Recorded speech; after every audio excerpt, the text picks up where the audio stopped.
Como é bom, né, irmãos? Ver vidas sendo transformadas, vidas sendo iniciadas nos caminhos do Senhor, permanecendo no caminho do Senhor. É muito bom isso. Eu confesso que um dos grandes motivos que eu vim aqui para a CBP foi que quando eu casei, a Juliana já tinha o Lucas, né? E aí eu fiquei pensando assim, cara, esse menino aqui, ele precisa andar nos caminhos do Senhor, né? E eu vi nessa igreja, assim, essa preocupação, né, de ensinar a criança no caminho que deve andar, né? E essa preocupação é compartilhada por toda a igreja. E isso é muito bom, né? Eu queria pedir para os irmãos ficarem de pé. E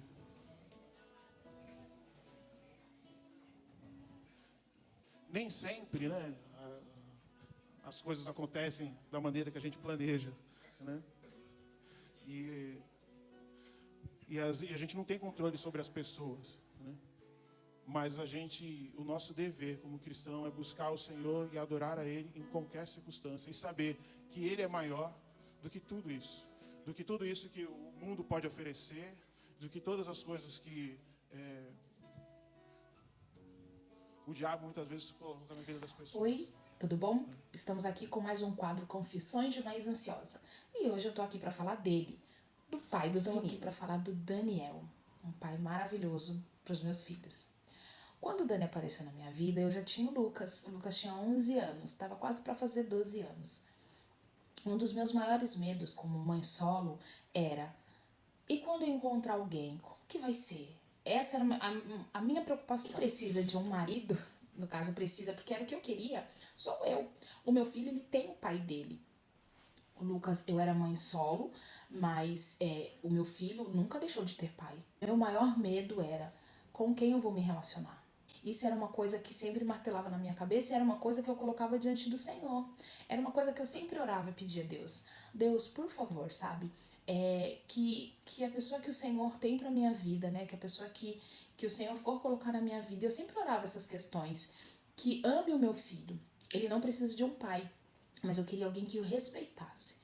E que eu não ficasse desatenta, que eu não ficasse sem perceber as coisas por conta de um amor que às vezes de estar acontecendo alguma coisa pro mal ou alguma coisa que não fosse legal, no sentido de tipo, meu, esse cara ele não vai tratar teu filho bem, esse cara não vai te tratar mal, e ficar tão assim, incrédula de ver as coisas a ponto de tentar levar o relacionamento desse jeito mesmo, sabe? Então eu sempre colocava isso diante de Deus.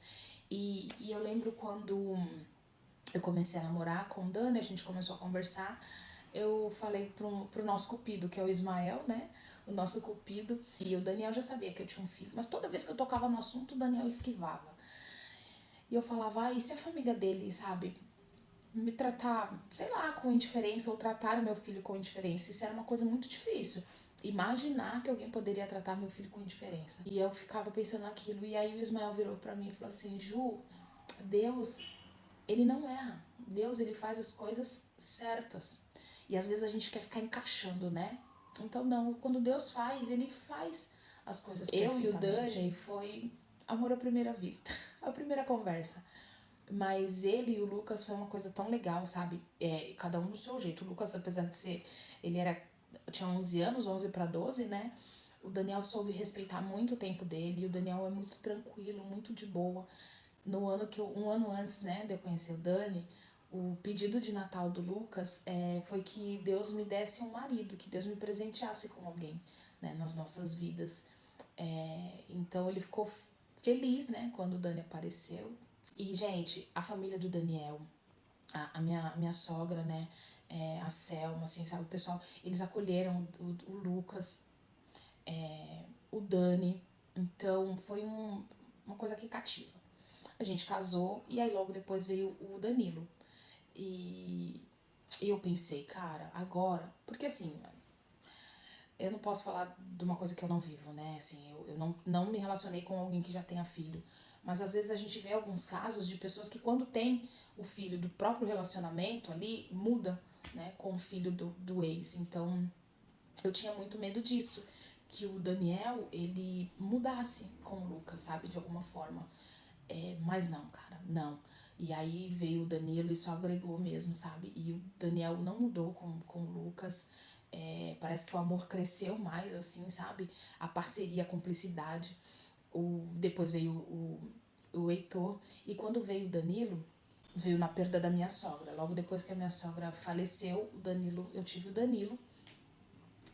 E o Daniel tava aprendendo a ser pai de um bebê, né? Então ele tinha medo de segurar, né? Aquela coisa, o filho caçula agora era pai. E foi tão lindo a forma que ele cuidou de mim na gestação, apesar de todas as dificuldades que a gente estava vivendo ali, como ele foi parceiro, como ele foi intenso. O Daniel tem um jeitão dele, gente, do que eu sou 220, ele é mais assim, tipo, beleza, tô indo, já vou, tal. Mas ele é um ótimo pai. E aí o Danilo surgiu na nossa vida e o Daniel se descobriu ali um super pai. A gente foi vendo a paternidade sendo moldada no caráter do Daniel.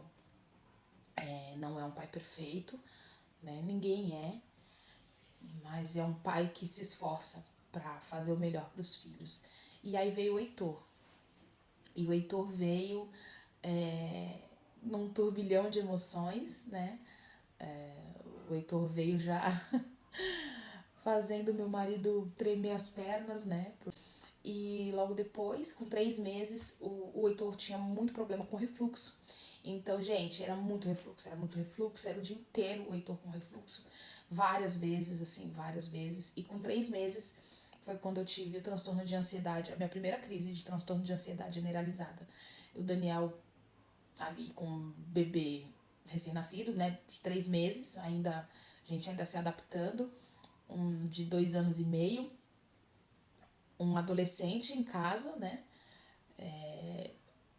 a mulher tendo esse monte de coisa, indo pro hospital toda hora, e ali o cara se manteve firme no Senhor, firme no Senhor. Foi só no Senhor, né? E agora eu quero falar pra você, Dani. Você me conquista a cada dia, você me estressa todos os dias, várias vezes, com certeza. Mas eu acho tão lindo, sabe? A forma que você fala com os meninos, a forma que você ensina os meninos, a forma que eles são apaixonados por você. Todos os dias, quando você abre o portão, eles escutam o barulho do portão. Eles correm para se esconder para te dar um susto, mesmo sabendo que você já sabe que eles vão fazer isso, né? E você, se assusta. E eles acordam perguntando por você, todos os dias, perguntando se é folga, e quando o papai não tá. E a forma que você é carinhoso com eles, a forma que você é parceiro. Claro, tem milhões de coisas para melhorar, assim como eu, como mãe, preciso melhorar muito. Mas o principal é que a gente quer ensinar os nossos filhos a buscar ao Senhor, né? E nesse Dia dos Pais eu quero dizer que você é um pai maravilhoso, é um pai lindo, é um coração muito bom, mas eu quero dizer que eu amo muito você e louvo muito a Deus, muito, muito, muito a Deus, porque é você, na minha vida, porque é você nas nossas vidas. Eu amo a sua parceria com o Lucas, né? Às vezes eu fico, caramba, né? O Lucas contou pro Daniel e não contou pra mim as coisas, mas eu amo essa parceria de vocês, eu amo essa parceria, porque eu sei que você tem orado por nós, você tem orado pelo Lucas, você tem orado pelos meninos, você ora pela sua família, e a gente também quer ser um instrumento de Deus na sua vida, tá bom? Feliz Dia dos Pais. Muito obrigada. E te amo também. Minha mãe, você é o melhor pai do mundo. Eu vou fazer o grande pai. E eu tenho um desenho também. Eu posso dizer que você, pai, tu é o melhor pai do mundo. Tu sempre foi meu único pai, por isso que eu te amo muito, Senhor. E o Senhor deu você pra mim, porque... Danilo, o que você mais gosta no papai? que ele é meu pai. Heitor, o que você mais gosta do papai? No papai? Ele é orgulho. Ele é meu pai também. Qual o momento que vocês mais gostam? De quando ele voltar do trabalho. Quando o quê? Quando ele volta do trabalho. Por que é o momento que vocês mais gostam? Porque aí ele pode ver ele. Tá bom, então. E quando vocês brincam com ele? Sim.